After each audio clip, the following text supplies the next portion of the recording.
people never change. Once a whore, you're nothing more, I'm sorry, that'll never change. And about forgiveness, we're both supposed to have exchange. Sorry, honey, but I passed it, I've never looked this way. Well, there's a million other girls that do it just like you. Looking as innocent as possibly gets to you. They won't want me like it's easy if you do it. So we're back with another video. It's been another week, been another good week to be honest. Lots of stuff going on in terms of just life in general. Been really busy working, been really busy with all the other stuff that I do, all the side projects and stuff, and just trying to get my life sorted out. I feel like I say that a lot, but that's basically all I've been doing at the moment, but it's good. Hopefully enjoyed the little edit at the start of the video that I made, trying to just produce high quality videos in general. And so that's, it's kind of fun, it's entertaining, it gives me something else to do. But yeah, so training on the whole has been good this week. I think with the exception of missing that 300 kilo deadlift on Monday, it's been really good. Actually, I mean, it wasn't exactly a miss, it was more of a misload. I did 280 at about RP 7.5, and then I was going to hit 290 to hit the 8.5 I needed.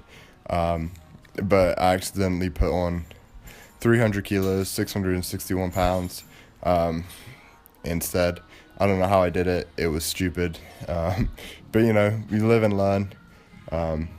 At least I didn't really get it too far off the floor, so didn't burn myself out too much, but I was able to come back later in the week and hit a nice top triple of 596 on Thursday, so that was pretty nice. It's good to, no, Friday even, it's good to have, good to know that I can tax myself like that and still be recovering well, and I'm still recovering well despite, a lot of overall stress and stuff. So obviously what I'm doing is working. Really trying hard not to eat too much, because I'm about 111 kilos at the moment, so I don't need to put on any more weight before the competition.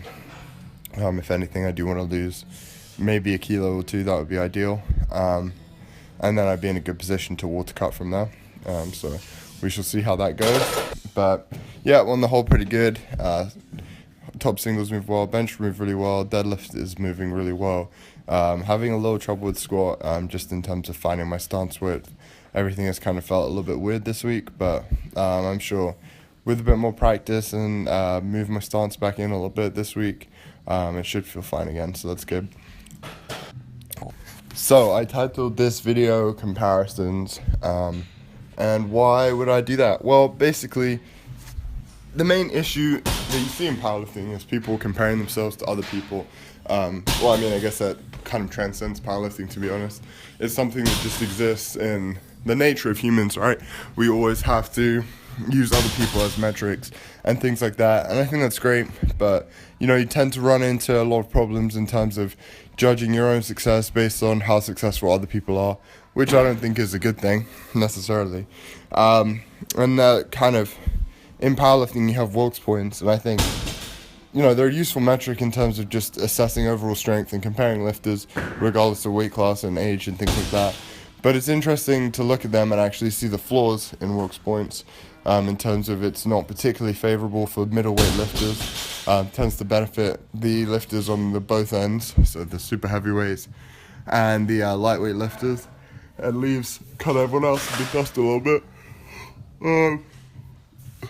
Sorry, I'm really tired.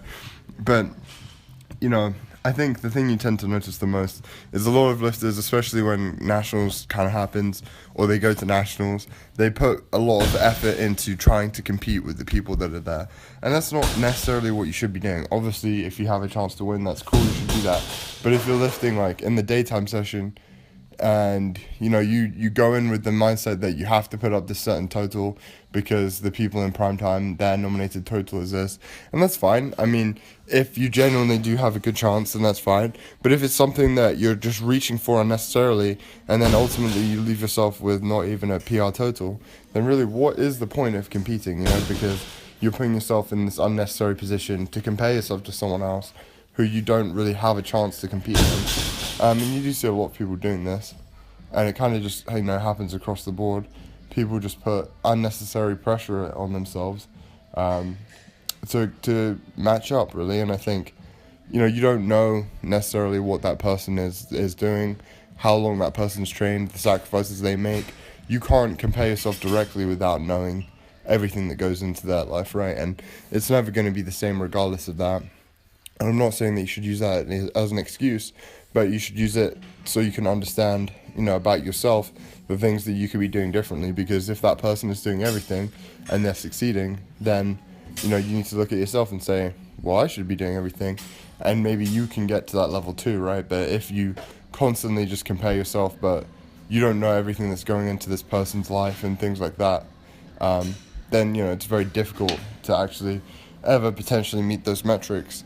And I think as well, a lot of people tend to compare their form or technique to top class lifters, and I think this is good in a lot of cases, but a lot of times, like I've said a lot in the past, you see people, maybe my height, like 6 foot taller, modeling their form off someone like Brett Gibbs, who's obviously quite short. So it's never going to be the same. Like, your mechanics are always going to be different.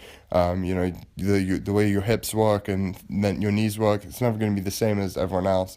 So you're never going to have like this squat form that you idolize, or this bench form or deadlift form that you idolize. You can try and replicate it, but it's always going to be your own fashion. So comparisons only really work up until a point. You just have to be consistent and thoughtful of how this is impacting you, and making sure that you're actually doing things for the right reasons and making adjustments that are actually going to benefit you in the long and short terms. But yeah, that's about all I wanted to say, to be honest. Just wanted to update everyone on my training for the one person who watches this, and just quickly talk about that. But yeah, so couple more weeks of training now to go until the competition. I'm looking forward to it. It should be fun to compete at a competition where there really aren't any stakes for me. There's not a lot of personal pressure. I'm trying to set good goals that I want to reach so that I have something to aim for, and something that will, a result that will satisfy me if I achieve it. And then just time to take some time off after that and really just rest, and probably, try and just overall do some good strength training to get stronger instead of just improving the lifts specifically. And then from that point, who knows, I think end goal of next year is to do USAPL Nationals. We'll see how that goes, and try and place there. And then, probably do a qualification meet leading up to it.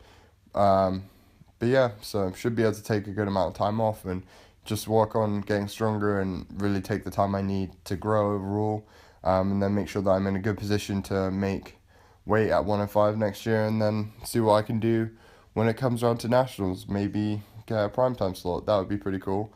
But there's a lot of progress to be made in order to do that, especially in the 105 class.